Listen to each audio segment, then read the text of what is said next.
And this video is my video on the sixth chakra, the home of the third eye. A lot of people like to call it, well, the third eye is an actual thing. The third eye is the extension of the sixth chakra.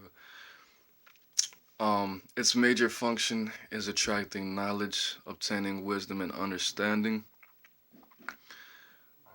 A lot of people don't know that this chakra is not the chakra of wisdom.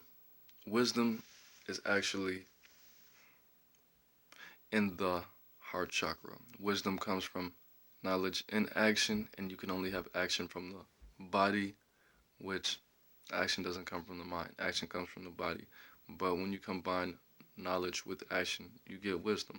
Okay? This chakra is also the place where the heart was created. I'm not talking about the organ heart. I'm talking about the shape of the heart. When the Ida and the Pingala rise and connect, they connect at the nose in the shape of the heart. This is also the chakra where the Kundalini passes through before it leaves your head. When you see the Egyptians with the crowns with the cobras coming out of them, that's what that is a symbol of. You use this chakra to circulate Kundalini energy out through your head in order to raise the vibration of whatever chakra that you're focusing on and to keep yourself higher vibrational. The way that you can use this chakra during magic is, of course, when you empower it, it will be much easier for you to visualize.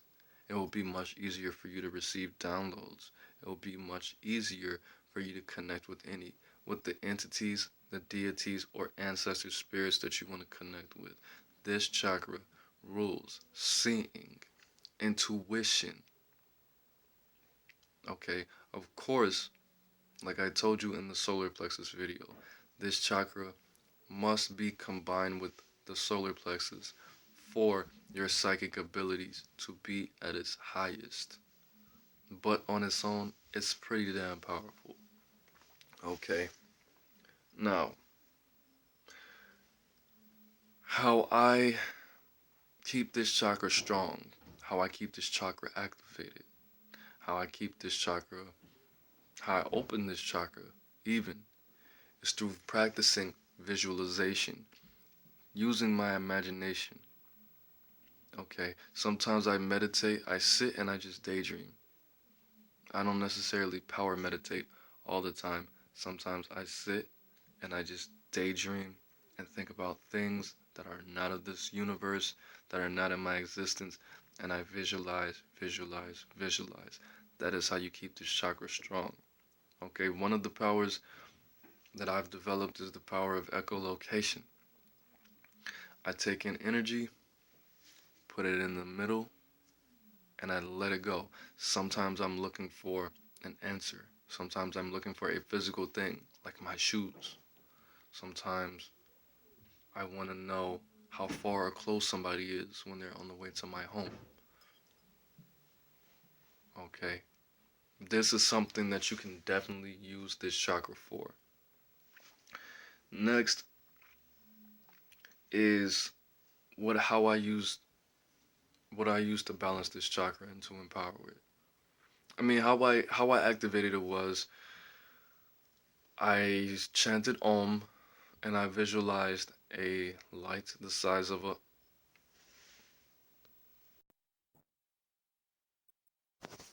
Yeah, my bad. I had to make answer that call. But one thing that's very important about this chakra is it is a very unisex chakra. That's not the word I was looking for. But depending on depending on who you are, you can use masculine lunar energy or feminine lunar energy, and that goes for all the chakras. But me, some days I need to use Isis's energy. Sometimes I need to use Venetian energy. You know, depending on your moon sign as well. If you have a feminine moon sign, my moon sign's in Libra. Okay, that's ruled by Venus. Sometimes I need to empower my sixth chakra with librarian energy, sometimes I need to empower it with thoth energy, tahuti energy. Okay, I've always empowered it with purple. Sometimes I need to empower it with solar energy. Okay, it's just one of those chakras. And now I know I said that about pretty much all the chakras, but a lot of people don't have to function like that. I don't know if that's a an opposition thing, because I told you I have a Sun Aries and a Libra Moon. But sometimes I need to empower with solar energy, sometimes with Libra energy. Rarely, probably like once a season, I have to empower it with Mars energy, Martian energy. But it's usually one of those. I've only empowered it with Capricornian energy once, and like I told you guys, I work very closely with my sun sign, moon sign, and ascendant sign. All of those, and then Tahuti Thoth energy. Okay, so if anything, it's always gonna be one of those for me. For you, depending on your sun and your moon, and your relationship, of course, with Isis and the actual physical moon, it depends. But the average person, I would say, use the sun and the moon. When I do strong meditations, very big rituals, when it's the full moon, I sit in that moon and I void meditate and I draw in lunar energy.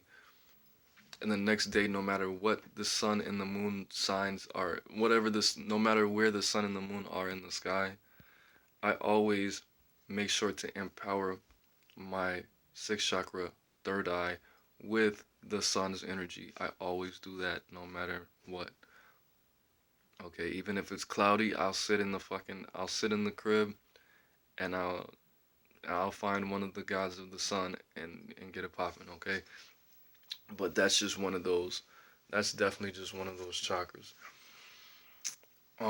This chakra has hella extensions. The ears, the back.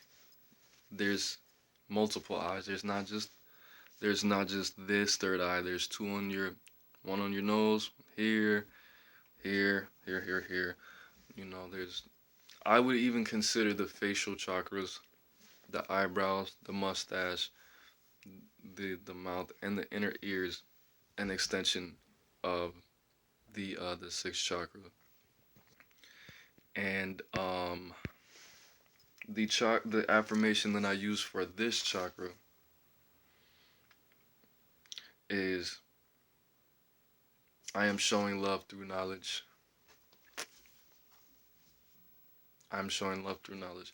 What I do to balance to balance this chakra, of course, is I switch the colors of this chakra to a white gold, and then I switch the color of my solar plexus chakra to purple or to black, or I switch the color of my solar plexus to black, and I switch the color of this chakra to white.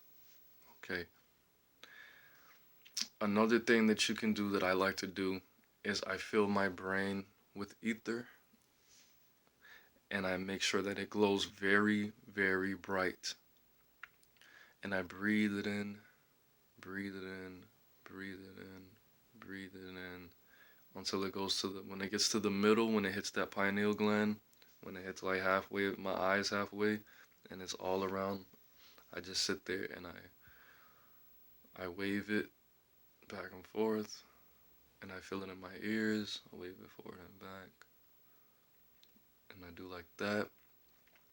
And then I like to use the number 8, and I circulate energy like that, very consistently. Okay, because this chakra, for me, one of my guardians is Isis. Okay, so I definitely use the number 8 to empower and cleanse all of my chakras, but especially the 6th chakra. Okay, that's all I have for this one. So, I mean, obviously, I don't want to say it's my favorite chakra, but it's pretty up there. I think my crown chakra is my favorite chakra subconsciously, but yeah, I think this one's the most dangerous chakra to work with, besides the heart chakra, so you definitely have to be careful. For me, but everybody has different experiences. Okay, but that's it. It's Aaron Moses, and life's in the breath. Peace.